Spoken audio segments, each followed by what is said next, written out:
So I'm Alex Brett. I am currently in Mount Desert, Maine. I just went diving and found a whole bunch of cool critters. This, one of my favorites, this is the orange-footed sea cucumber, because of its orange tube feet on there.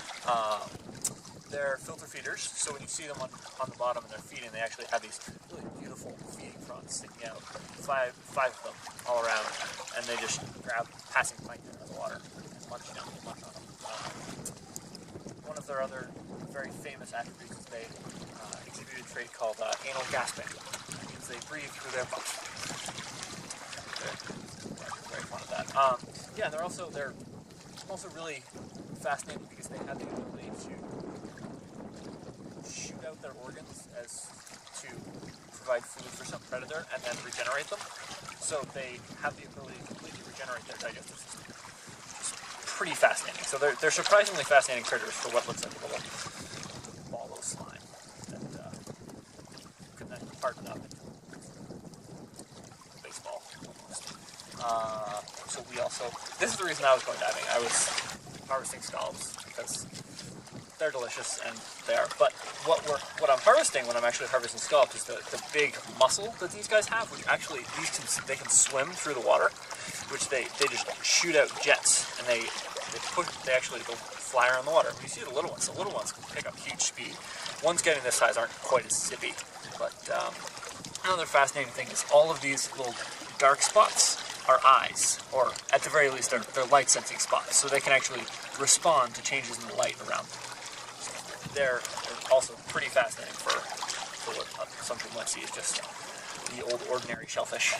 I also found lots of this stuff, which is fig sponge, and it's surprisingly common in muddy areas like out here. Out here it's pretty much just mud and cool shells. But there's also lots of this stuff which fixes onto hard rocks, like this guy, and they're also a filter feeder, like the sea cucumber, and they have all sorts of tiny little holes all over their bodies. They draw water in and suck out all the plankton and stuff, and then shoot out the water again. So, and it's things like this that where sponges come from. Not this species exactly, but ones like it. And there's this little guy. Who might not cooperate, might not come out. But cute little hermit crab. They they like to munch on. They like to, as they grow, they take over the empty shells of periwinkles and whelks and other inhabitants. It's kind of cute. It's starting to come out. And even though they're called hermit crabs, they're actually more closely related to lobsters than they are to crabs. You can see they have the same kind of one claw is much larger than the other one. Same sort of thing lobsters have.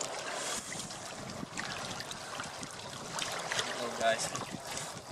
And their whole body actually extends all the way up into the tip of the shell. They have this really long, muscular tail that just grips onto there. So if I actually tried to pull it out, I would probably wouldn't even be able to. He would actually probably drop the claw before I could. And then we have this guy.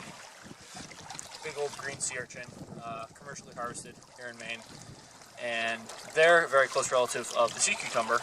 And they have, if you look closely at them, you can see 5 rows. And if they're in water, you can see tube feet. Because they like the sea cucumbers, have tons and tons of tube feet. Which is pretty cool. Another neat thing about them is their mouth. It's called Aristotle's lantern. It's got 5 teeth. The echinoderms, like sea cucumbers, have this pentameral symmetry. They have rows of 5. And they use that for, grinding up kelp and other stuff. People say they're herbivores. Oh, look at that, it's opening up his mouth. Cool. Okay, well, so people say they're herbivores, and that's most of their diet, but that's not strictly true. I know scientists who have had urchins eat up their fiberglass measuring tapes, and I know of people doing body recovery diets, they've had urchins munching on the bodies of them. So they're primarily herbivores, but not strictly pigs. And they, if you were to see this guy underwater, there would be almost as many tube feet as there are spines, just all over their body, just waving around and sucking on and moving around. And they actually also have, not quite as sophisticated as the scalp, but they have eye spots on the top of their aboral surface up here.